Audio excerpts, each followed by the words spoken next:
Hello, I'm Bishop James A. Williams II, faith-based program manager of Crime Stoppers of Michigan.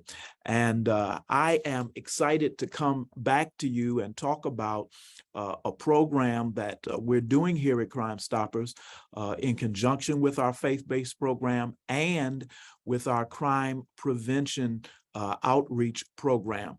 The program is called Pathways to Resiliency and Peace, and it is a community forum where we're actually coming into churches across the metropolitan area and sharing with community residents and church members and others strategies that can be used for conflict resolution. We just believe that one of the issues that is causing the increase in violent activity in our communities is the fact that so many people do not have working tools for conflict resolution.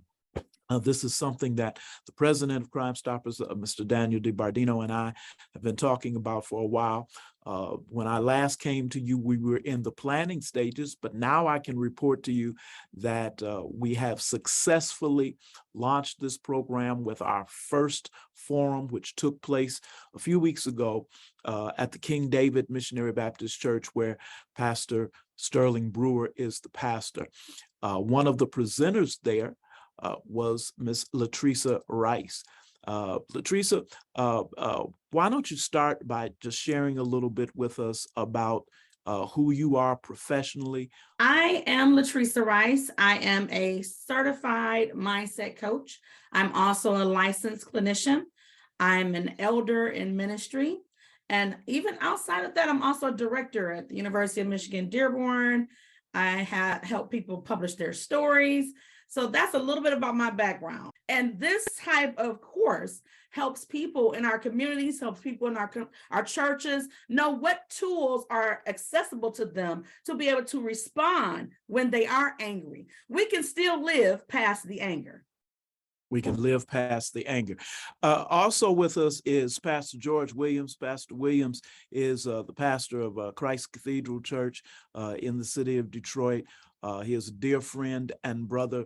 When Dan DiBardino and I started talking about this program, and I wanted to push this program out through churches because I believe that churches are central in the community.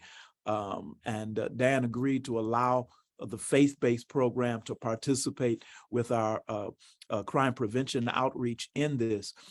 I put together in my head a few pastors that I would approach to actually pilot this program. And the first name that came to my mind was Pastor George Williams, that being because I know he has the expertise for it, but also because he and his church already have a footprint in their community. So Pastor Williams, tell us a little bit about your ministry in Christ Cathedral and why you felt that this conflict resolution program that we're calling Pathways to Resiliency and Peace, why you felt that this was a good fit for your ministry and your community. Good afternoon, Bishop, and to the other people that are here on screen. First, want to thank you for allowing me to be here and to be a part of this project. I feel that it's going to be very beneficial to the community and to the city of Detroit at large.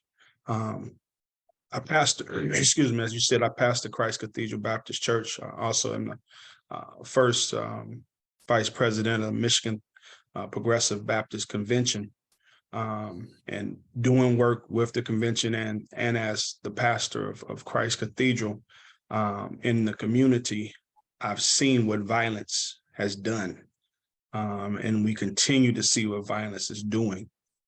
And I believe in the peace walks. I participated in a number of peace walks, but that is a more reactive stance to what's going on. I believe we need to get out in front of this And I believe this project will help us to do that. So many of the influencers that have caught the attention of many of our children, they impress upon them that violence is the first go-to in order to provide a solution to their conflicts. And I believe that this program will begin to teach our kids that they have another weapon or tool, if you will, that they can use instead of their fist and their guns. They can use their minds and their intellect in order to think their way through their situation. Like Benjamin Franklin said, an ounce of prevention is worth a pound of cure. So that's why I believe that this program is going to be a great benefit to the community. Elder Rice, Minister Rice, Sister Rice, tell us a little bit, you along with Dr. Crystal Eason and Keisham Houston, you are the three professionals who literally put our curriculum together. And without going into great detail, because you can't, but can you just kind of give us a framework of what that curriculum looks like, and some of the tools that people will leave away with when they come to one of these resiliency and peace forums? One of the first experiences that you would have is a community experience. A lot of times we think that nobody else is going through what we've been through, or no one has dealt with some of the issues that we're dealing with in our families or in our neighborhoods. However, the activity that we have in place, and this particular time we had a bingo game in place. With the bingo game, you had a chance to see that you're not the only one that has lost a loved one. You're not the only one that has been suspended from a school or had some sort of issue or even some great success. The only one that graduated from college and so forth. There were examples within the community of things that we all have in common. And when you come to something like this, you get a chance to see who has things in common with you. How did they overcome that? You can look and see, who can I talk to? Because some people have overcome some things. Another thing that you'll be able to gather from coming to this type of event is some tools and some training. So we talked about the 5 stages and conflict resolution. We talked about the different areas with regards to where we typically are, our starting point. A lot of times we expect everybody to be at a high position. And that's not where we are. When you really think about it, sometimes somebody else that you really got upset with that day, maybe they just lost someone. And they may have cut you off while they were driving, and now you're mad because you had an issue. But if one person at least takes a moment to practice some of the skills and techniques that you would gain from coming to this workshop, you can decrease the likelihood of having a major issue where someone lines up in jail or someone is killed. So this is a life-changing program that I would encourage everyone to participate in.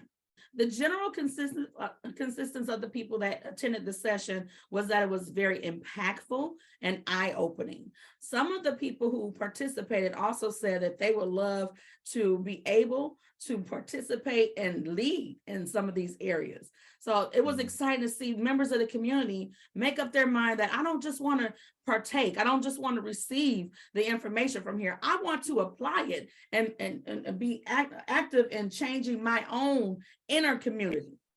So yeah, I think it was powerful. Yeah, that's very exciting, because one of the things that we're hoping for is that out of the people who attend these community forums, we will have individuals who will be willing to come in for further training so that we can actually train other people to teach and to help facilitate conflict resolution. Pastor Williams, I think we're going to end with you. And I'd just like for you as a working pastor, as a boots on the ground pastor who is very involved in his community, very involved in his neighborhood, who is an activist on so many different levels. What do you see as the long-term impact that a program like this can have, if in fact we can get other churches, other denominations, other reformations to adopt it as we go forward into 2023. Bishop, I think big, and I can see this being a mainstay in our ministries and in our schools, even where maybe we can have offices within the schools where kids can come to get coached through the conflict, to help them process the conflict. I think this is something that is extremely vital, and I believe we have the tools to get it done. That is absolutely awesome. And again, one of the reasons that Pastor Williams was one of the first people that came to my mind is because of that kind of vision. We want to make a difference. Crime Stoppers of Michigan is one of literally hundreds of Crime Stopper organizations around the country. But I can honestly say that we are unique in the fact that we pursue so many community outreach programs. Most Crime Stopper organizations simply exist to gather information from the community and pass that information on to law enforcement officers so the bad people can be taken off the street. But we are committed to doing more than that. We want to try to help prevent criminal activity. We want to try to help those who have been victimized to deal with that victimization. And I'm very proud to be a part of an organization that does this. The next Pathway to Resiliency and Peace Forum is going to be taking place at Christ Cathedral Baptist Church. That's either going to be the first or second week end of February. We haven't nailed that date down, but we'll be getting that back to you. Elder Rice, anything that you want to share before we wrapped up here today? Absolutely. I just wanted to share one more key thing that stood out from the session, the forum that we did previously. Many of the members mentioned that they were not aware of all the resources that were available to them in their own community. And if you were to attend this type of forum, you would be able to get those resources and know where to go for additional support. Yes, this was about 30, 40 minutes. And sometimes that's just a glimpse to give you some sort of idea that this is possible. You might need to go get more in-depth counseling or more in-depth training. And that is something that I thought was really interesting, because some people live right next to these facilities and we're unaware. So it's important for us to know where to go. We need your help at Crime Stoppers of Michigan. We'd love for you to be a part of our $5 a month club. We'd love for you to find out ways that you can volunteer to help us during the course of the year. And we'd love for you to consider a financial contribution to help us in the work that we do. You can find all of that information on our website at 1-800-SPEAK-UP. Thank you.